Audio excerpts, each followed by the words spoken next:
Graças a Deus, um bom dia com Jesus. Para termos um bom dia, tem que ser um bom dia com Jesus. Sem Jesus, você não tem um bom dia. Você precisa de Jesus para que você tenha um bom dia. E nada melhor de já começar o nosso dia seguindo aquilo que a palavra de Deus nos ensina. Buscai primeiro o reino de Deus e a sua justiça, e as demais coisas vos serão acrescentadas.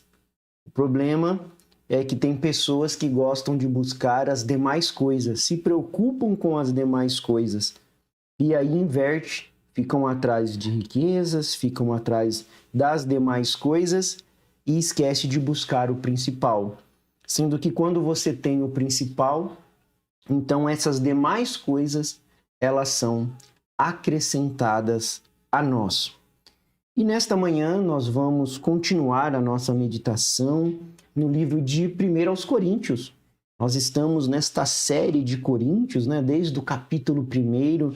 Você que não acompanhou, essa programação fica disponível no nosso canal, então você pode voltar aí nas programações, tem os títulos e a escritura, onde você pode acompanhar esta série de 1 aos Coríntios. Estamos no nosso capítulo 4, onde nós estamos meditando nessa grande carta aos Coríntios e lembrando a todos que nos escutam, que nos acompanham, que esta programação, ela tem por alvo levar até você a mensagem precursora da segunda vinda de nosso Senhor Jesus Cristo, pregada pelo profeta de Deus enviado para esta era. Deus tem profetas nesta era, no qual abriu as Escrituras para nós. Então, tudo que nós meditamos, falamos aqui, é através do olhar da águia, do profeta de Deus para esta era. Se você quiser saber mais informações sobre este profeta, sobre esta mensagem, ou enviar perguntas, aí na nossa descrição estão os nossos contatos. Basta você olhar aí na descrição e entrar em contato conosco para saber mais sobre esta mensagem que nos prepara para o arrebatamento. E nós vamos ler então em 1 aos Coríntios, no seu capítulo 4, a partir do verso 6, o verso 6 e 7, onde nós vamos meditar nesta manhã. E eu, irmãos, apliquei essas coisas por semelhança a mim e a Apolo. Em nós aprendais a não ir além do que está escrito, não vos ensoberbecendo e a favor de um contra o outro. Porque por quem ter diferença? E que tem tu que não tenhas recebido? E se o recebeste, por que te glorias como se não houveras recebido? Amado Pai Celestial, estamos aqui, Senhor, mais uma vez diante da Tua preciosa palavra. Nós não temos nada de nós mesmos, Senhor, como temos dito, mas tudo aquilo que o Senhor tem enviado para nós através do Teu profeta é o que nós temos repetido aqui. Somos verdadeiros repetidores da palavra, Senhor. Tudo aquilo que nós precisamos, o Senhor já deixou para nós. E isso nos traz uma grande alegria. Obrigado, Senhor Jesus Cristo, por Tua palavra.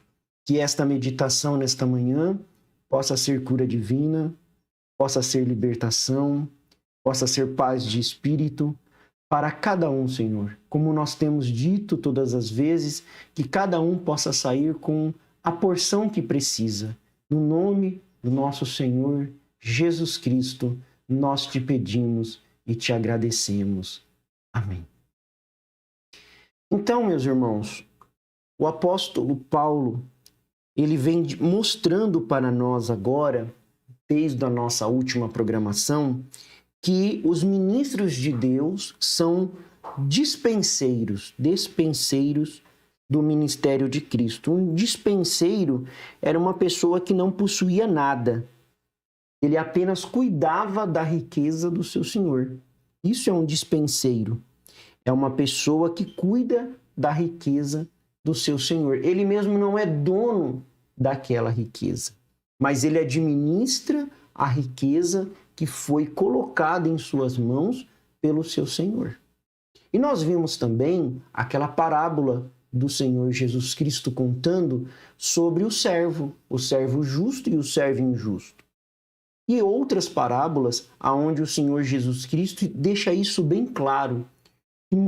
Aquilo que Deus coloca em nossas mãos são bênçãos temporárias para que nós possamos administrar aqui nessa terra. Falando do lado ministerial, Deus coloca as riquezas. Qual que é a maior riqueza que Deus tem nessa terra? São os seus filhos. Você sabia disso? Os filhos de Deus são a maior riqueza que Deus tem nesta terra. E os seus eleitos, os seus predestinados. Se você quiser saber mais sobre predestinação, eleição, então você tem a oportunidade de acompanhar esta programação e conhecer mais sobre predestinação, eleição, vida eterna e assim por diante. Mas dentro dessa linha, o que Deus tem de mais importante nessa terra são os seus filhos eleitos. Aqueles que ele predestinou desde antes da fundação do mundo. Essa é a maior riqueza de Cristo na terra. É a sua noiva predestinada que ele está preparando ao longo das eras, das 7 eras da igreja, para estar com ele no seu palácio, na sua cidade celestial. Para isso, durante este período de 7 eras, desse período terreno que nós estamos vivendo, Deus coloca dispenseiros, coloca homens, e aí é homens mesmo, para levar a sua palavra para a sua noiva, para o seu eleito, para tirar o povo do engano religioso, das denominações, das falsidades, das distorções da palavra. E esses ministros, então, eles são esses dispenseiros que vão cuidar daquilo que Deus colocou em suas mãos. Então, eles não são donos do rebanho. Cuidar do rebanho de Deus não significa ser dono do rebanho de Deus. Cuidar da riqueza que Deus colocou em nossas mãos não significa que nós somos donos desta riqueza. Porque nós teremos que prestar contas para Deus daquilo que Ele colocou nas nossas mãos. Tanto na parte espiritual, que são aquelas almas, e pregar a verdade para aquelas almas, quanto também da parte material. É isso mesmo. O pastor também vai responder pela parte material, por tudo aquilo que Deus colocou nas mãos dele. Como que ele investiu aqueles valores que Deus colocou na mão dele?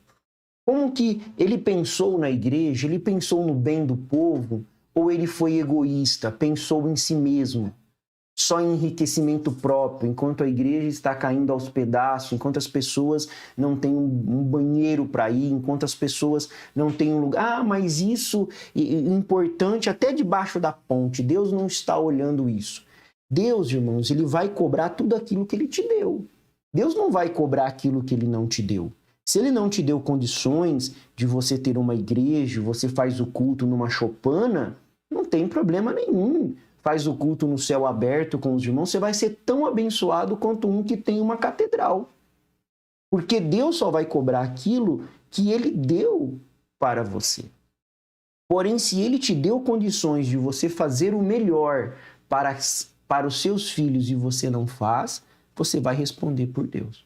Então, Deus vai cobrar dos ministros, dos dispenseiros de cada era, tanto a parte espiritual, que é ser fiel à palavra, ser fiel ao mensageiro, ser fiel à mensagem do dia, quanto também a parte material. Tudo aquilo que Deus permitiu através das suas ovelhas, através dos seus dízimos, das suas ofertas, as ofertas alçadas, tudo aquilo, como que você está utilizando isso para o bem do evangelho, para o bem do povo de Deus, para levar a mensagem, para levar a palavra.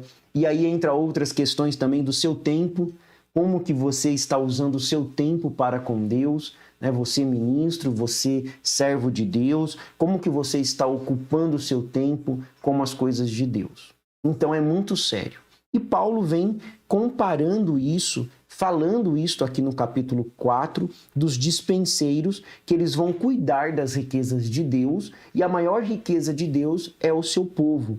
E nós vemos aqui no verso 6 que ele diz assim, ó, irmãos, apliquei essas coisas a mim, quer dizer, trouxe para mim, para Apolo, por amor a vocês, para que aprendam de nós o que significa não ultrapassem o que está escrito. Eles não deveriam ir além do limite da palavra. Deus, irmãos, trata com homens de formas distintas. Uma coisa que Paulo deixa claro aqui no capítulo 4 é que Deus trata ministérios de formas distintas. Deixa isso descer no seu coração. Mas sempre a palavra é a mesma. O ministério pode estar numa cidade menor, com poucas pessoas, Deus não vê quantidade, Deus vê qualidade. O irmão Brana diz que o diabo conta as suas multidões e Deus pesa as suas. Isso significa que Deus olha a qualidade daquela alma, não a quantidade de pessoas, mas a qualidade daquela alma eleita, daquele ministério que está ali à frente. Porém, Deus tem formas de tratar diferente. A forma como que Deus utilizava Paulo no ministério era diferente da forma que ele utilizava Apolo. Ele até diz para nós no capítulo 3, eu plantei e Apolo regou. O ministério de plantar era tinha uma unção, tinha uma direção, tinha um propósito naquela vida, naquele ministério que Deus colocou. O ministério de Apolo, Paulo diz no verso 6 de 1 Coríntios 3, era o ministério de regar, de pegar aquilo que já estava estabelecido e manter aquilo com a fidelidade do qual foi estabelecido. Isso é bíblico. E tem pessoas que causam confusões e falam que é coisa de homem, que é homem seguido homem, e não tem nada a ver. É a própria palavra de Deus. Deus utiliza ministérios com propósitos específicos. Não que um ministério é maior que o outro, mas ele utiliza para um propósito. E às vezes esse propósito é maior. Há ministérios que nascem outros ministérios. E daqueles ministérios vão nascer igrejas, vão nascer comunidades, vão nascer pontos de pregações. Mas Deus sempre grava isso no seu coração. Nenhum desses homens ultrapassa o limite da palavra. Deus tem ministérios distintos, mas a palavra é a mesma.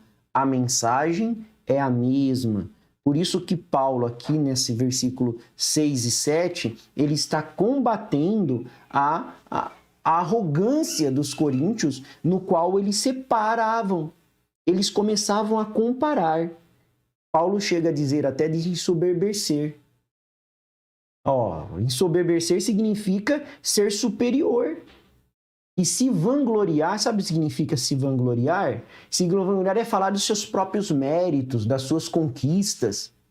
Eu isso, eu aquilo, eu faço, eu aconteço, eu. Isso é diferente de testemunhar. É diferente de contar uma experiência espiritual.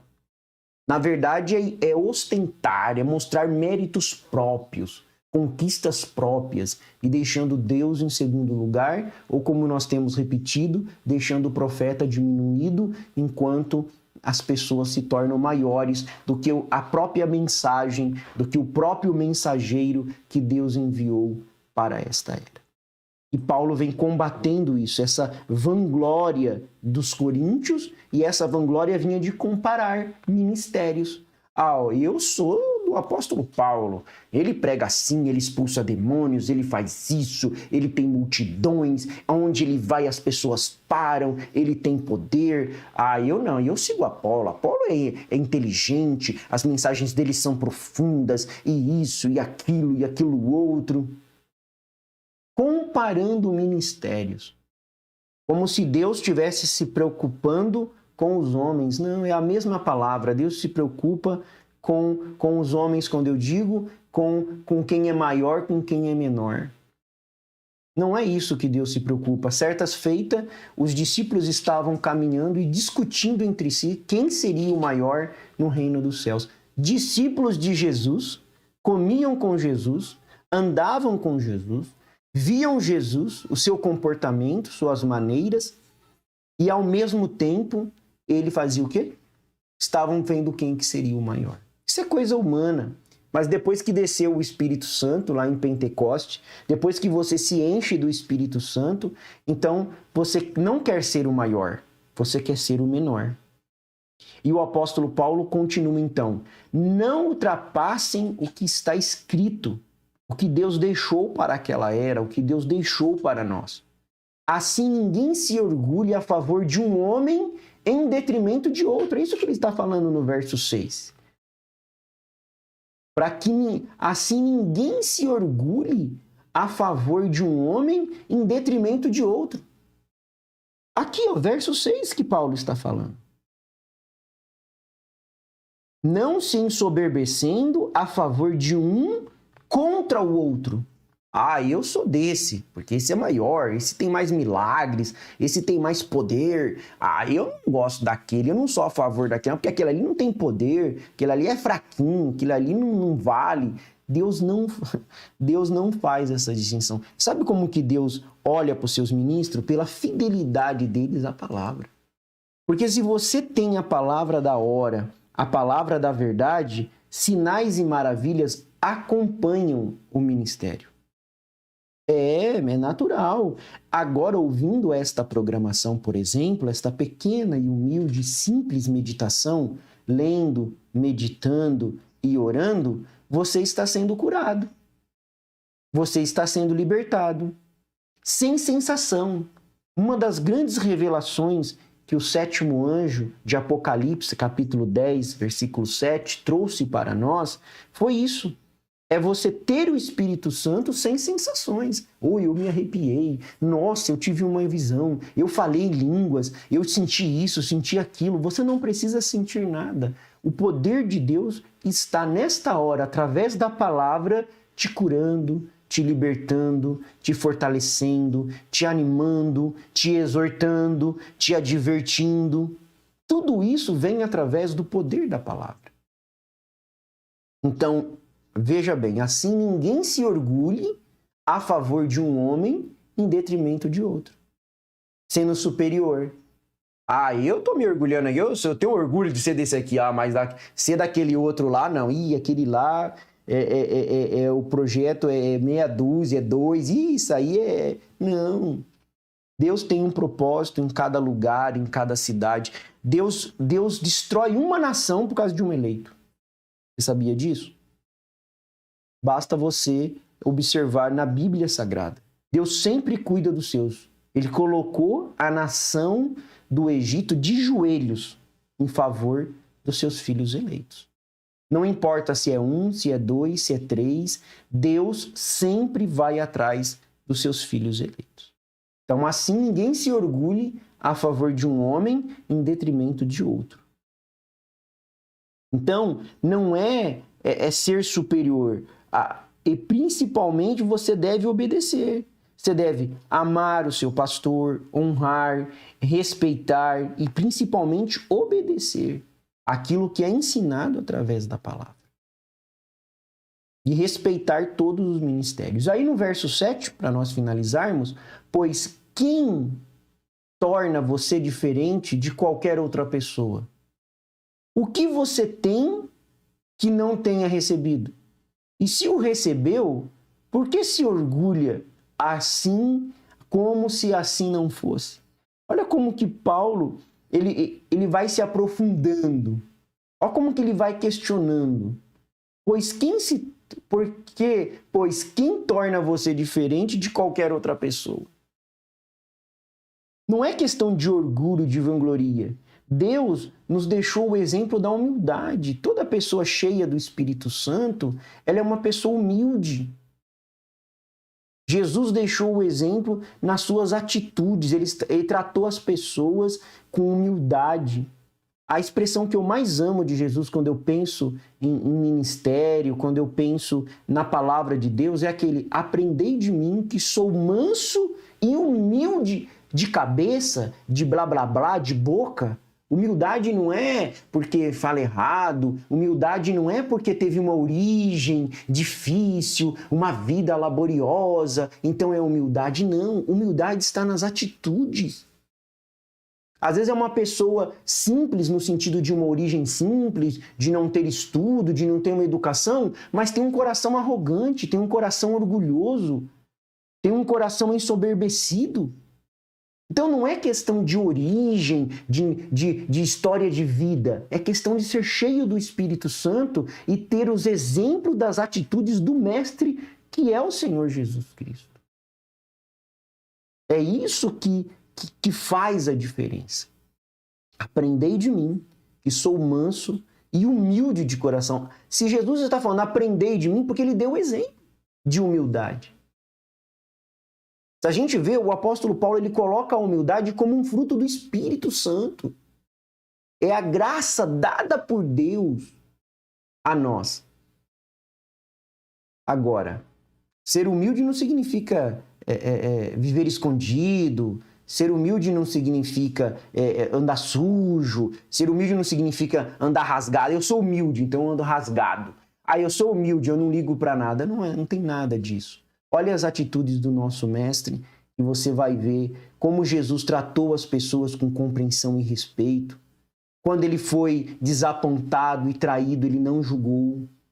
Quando estiveram contra ele, ele foi suave e não desistiu. Ao ser ferido, ofendido, esbofeteado, ele não devolveu aquilo com ofensas, mas com caridade. Então, ao se humilhar, aquele que se humilhar, disse Jesus em Lucas 18:14, ao que se humilhar será exaltado. É isso que Jesus deixa para nós. O apóstolo Paulo diz em Romanos assim: não te deixeis vencer pelo mal, mas triunfa do mal com o bem. Romanos 12:21. Então, não é colocar um acima do outro, não é colocar um acima do outro, é a fidelidade à palavra, é ser humilde, é ter Jesus Cristo como nosso exemplo, tirar toda a vangloria. E a humildade e a autoridade estão juntos. Você sabia disso? A autoridade do pastor, ele vem através da sua fidelidade à palavra. Eu não tenho uma autoridade de Ezequias, de gritar, de ordenar, de dar ordem. Não é uma autoridade do Ezequias, do pastor Ezequias. A autoridade que eu sou revestido é a autoridade de Deus, de Jesus Cristo. Por isso que eu tenho que seguir o exemplo de humildade das atitudes do Senhor Jesus Cristo. Que ao ser ferido, ele não quebrou, não devolveu ofensas. Que quando estiveram contra ele, ele foi suave e não desistiu. Quando ele foi desapontado e traído, ele não julgou. Quando ele tratou as pessoas com compreensão e respeito. Isso são atitudes. Não são só palavras, são as atitudes de Jesus. E para finalizarmos, o profeta de Deus, na mensagem Deus tem um caminho provido, parágrafo 71, ele diz assim: vem como Deus faz testes.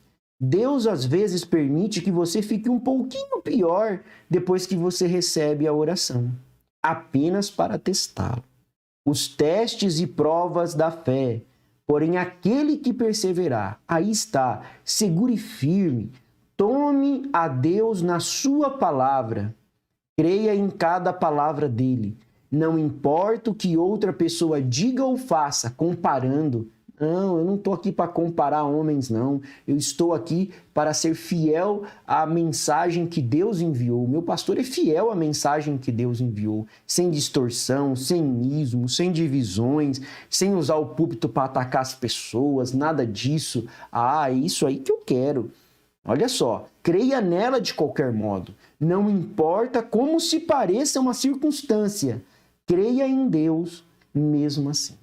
Não importa se as pessoas não compreendem, não importa se as pessoas às vezes não respeitam, não é isso que nós estamos falando. Nós estamos falando é de você, nós estamos falando é de Deus em relação a você.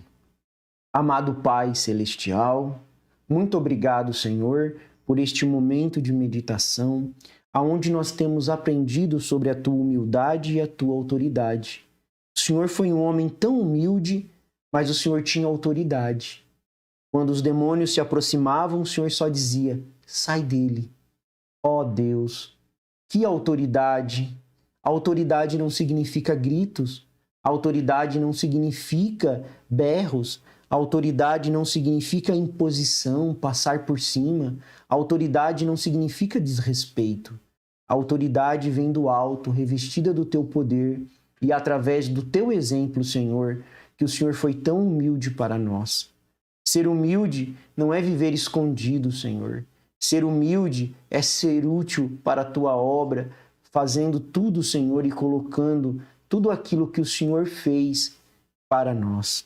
Pai Celestial, que o Senhor possa ajudar a cada um que ouviu esta programação, ou que vai ouvir, que possa ser abençoado, que possa ser curado, e receber tudo aquilo que precisa e que necessita. E principalmente, Senhor, unja com um espírito de humildade e paz. É o que eu te peço e te agradeço, no nome precioso do Senhor Jesus Cristo. Amém, Senhor Jesus. Amém. Que o Senhor Jesus os abençoe, vos guarde e vos proteja neste dia e leve isto no seu coração. Humildade e autoridade vem através do exemplo da vida do Senhor Jesus Cristo e não um maior que o outro. Que Deus vos abençoe e até a próxima programação, se Deus assim nos permitir.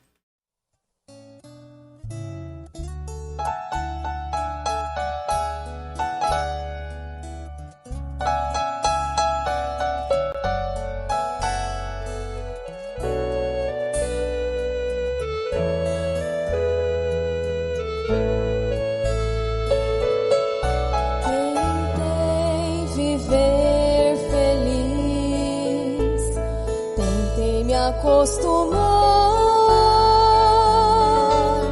com a falta de fervor que estava me envolvendo, a rotina de sempre. E olhava para mim, não vendo solução, mas Cristo me atraiu, mudou o meu olhar, conduziu-me ao Calvário, ali renasci. Pra mim, o viver é Cristo. Pra mim, nada tem maior valor. Cristo, nesse nome eu confio, nele renasci, em Cristo não sou